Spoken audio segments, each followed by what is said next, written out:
medyo ngayon busy siya kaya mahirap minsan sa magilapin. Pero ayun, gumagawa na ako ng paraan para medyo kita kayo, magkausap kayo, magkasama kayo.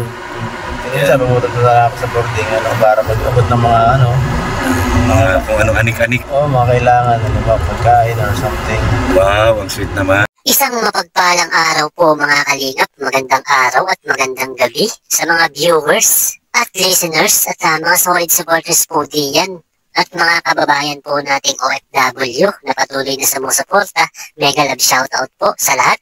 At kung bago ka pa lamang po sa atin pong munting YouTube channel, pa-like and share and subscribe na po at pindutin ang notification bell para update po tayo sa atin pong ilalabas na video.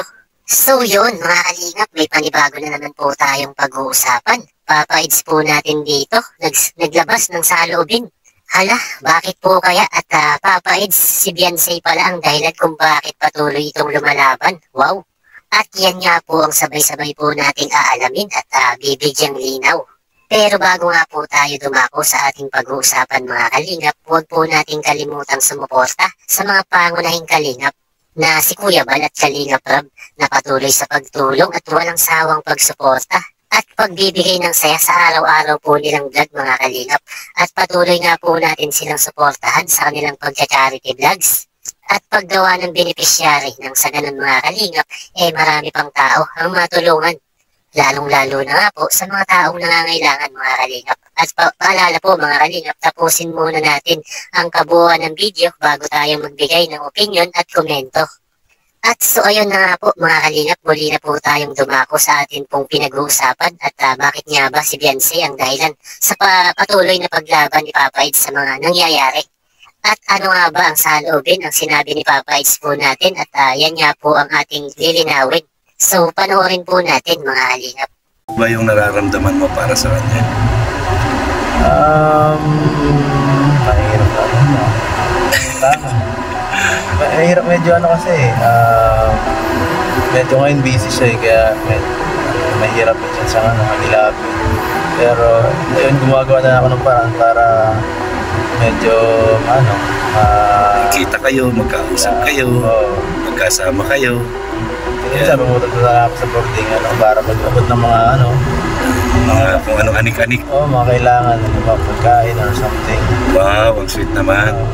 So talagang yung bugso ng damdamin mo ay hindi na mawawala.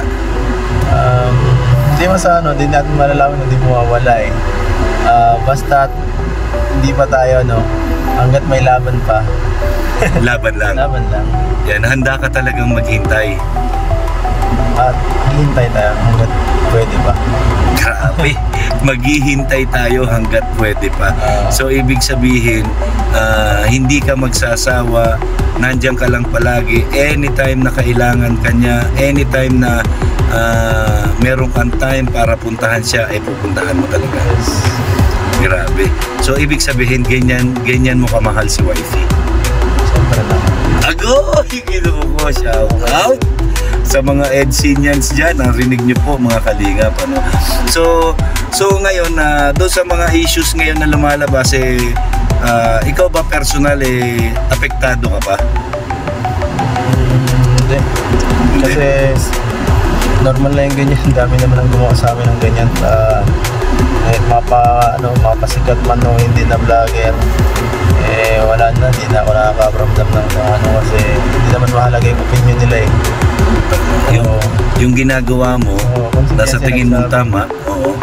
Kung kung siguro sila Lara maapektuhan ako, kung si maapektuhan ako. Yung taong mahalaga lang makakapekto sa akin, hindi yung mga ibang tao na wala naman sa buhay kong parte. So ibig sabihin, hindi mo binibigyan ng importansya yung mga taong nagsasabi ng kung ano-ano na kasamaan or kung ano-anong kasiraan sa mga ginagawa ninyo ni Beyonce sa inyong love team o sa kung ano man yung meron kayo, di ba? Kasi kahit mo susundin yun, kung yung taong yun ay ang gusto lang naman isirain ka, parang pinagbigyan mo lang sila sa gusto nila lalo. Tama. Parang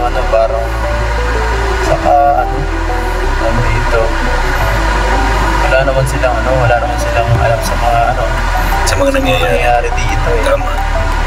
Bakit baga sila makikialam sa atin pa dito? Yun mo yung purpose nila eh. Manira lang. Manira lang. Yun talaga yung content nila. Oo. Kaya lang natin sila sa gusto nila. Kung yun talaga ano sila nila, yun lang ang pakay nila. Hindi para sila masawa. Ang papakita lang natin sila ng Kabutihan. para lalo silang mas mainis. Kasi mas maganda kung hindi mo sila pansinin, di ba? Yun talaga, pagka naging successful ka talaga, dadami ang fans mo, siyempre dadami din ang mga shares mo. Normal lang yun. So di ba nakakapagtaka, no?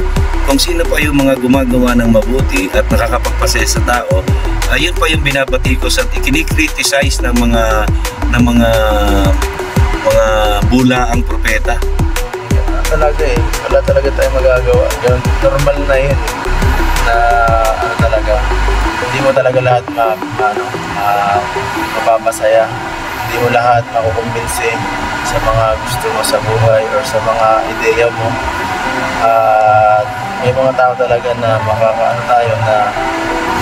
makakasalamuhan na hindi talaga maintindihan yung ginagawa natin kahit mabuti yung sa kapwa natin sa ibang side. Iba pa rin yun. Iba yung tumatakbo sa utak nila. Akala nila simple lang yung ginagawa natin dito. Akala nila basta tumulong kay lahat pabor sa atin. Kaya nga. Iba pa, wala na silang makita ang iba. Yun lang nakikita nila sa mga sa camera lang. Oo. Hindi nila alam yung nasa likod nun, kung gaano kahirap yung lahat ng ginagawa natin sa sakripisyo. Oo, yun yung lagi ko sinasabi yung At so ayun na nga po mga kalingap, makikita po natin na gumagawa po talaga ng paraan si Papa Eds na magkausap at magkasama po sila.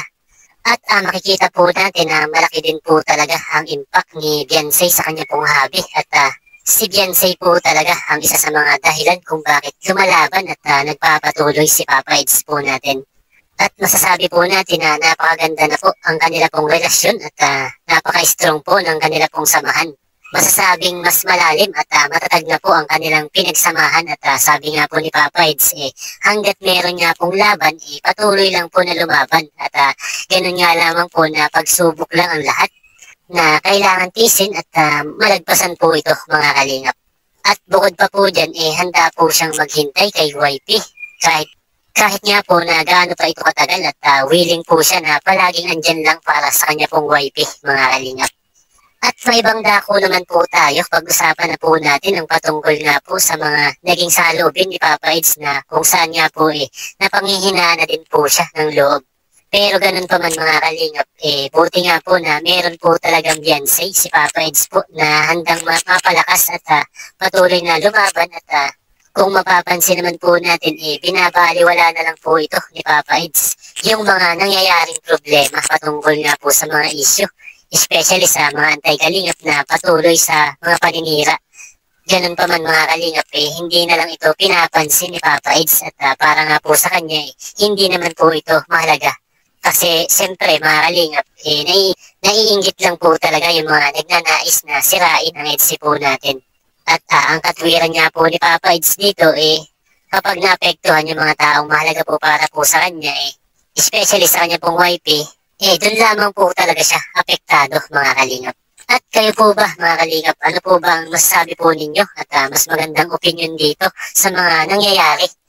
At i-comment lang po natin yan sa baba at para sa akin nga po napaka-matured at ang professional dito ni Papa Eds at napaka-strong po niya pagdating sa mga ganito pong usapin na kung saan po kahanga-hanga po talaga mga kalingap.